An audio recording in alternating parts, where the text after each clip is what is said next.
புளிப்பு காரம் ரெண்டுமே கொஞ்சம் அதிகமாக சேர்த்து இட்லிக்கு ரொம்பவே பொருத்தமான மாங்காய் பொட்டுக்கடலை சட்னி எப்படி செய்யலாம்னு பார்க்கலாம். இதுக்கு ஒரு வாணலியில் 2 டீஸ்பூன் எண்ணெய் ஊற்றிக்கலாம். இதில் 1/3 டீஸ்பூன் வெந்தயம், 1 டேபிள் ஸ்பூன் அளவு கடலைப்பருப்பு, 3 காஞ்ச மிளகாய். இது பொன்னிறமாகிற வரைக்கும் மிதமான தீயில வதக்கி விட்டுக்கலாம். இதை ஆற வச்சுட்டு ஒரு மிக்ஸி ஜாரில் சேர்த்துக்கலாம்.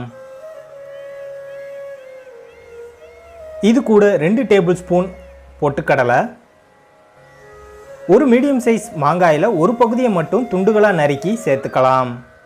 1/2 டீஸ்பூன் பெருங்காயத்தூள், சுவைக்கு ஏற்ப உப்பு சேர்த்து கொரகொரப்பாக அரைச்சி எடுத்துக்கலாம். இதில் 3 டேபிள் ஸ்பூன் தண்ணி ஊற்றி மைய அரைச்சி எடுத்துக்கலாம். இதை ஒரு பவுலில் மாற்றிக்கலாம். நாம் போடுற வீடியோ உங்களுக்கு பிடிச்சிருந்தா மறக்காமல் சப்ஸ்கிரைப் பண்ணி பக்கத்தில் இருக்க பெல் ஐக்கானை கிளிக் பண்ணிக்கோங்க. புளிப்பு காரம் ரெண்டுமே கொஞ்சம் அதிகமாக இட்லிக்கு ரொம்பவே பொருத்தமான மாங்காய் பொட்டுக்கடலை சட்னி தயாராகிருச்சு. நீங்களும் ட்ரை பண்ணி பாருங்கள்.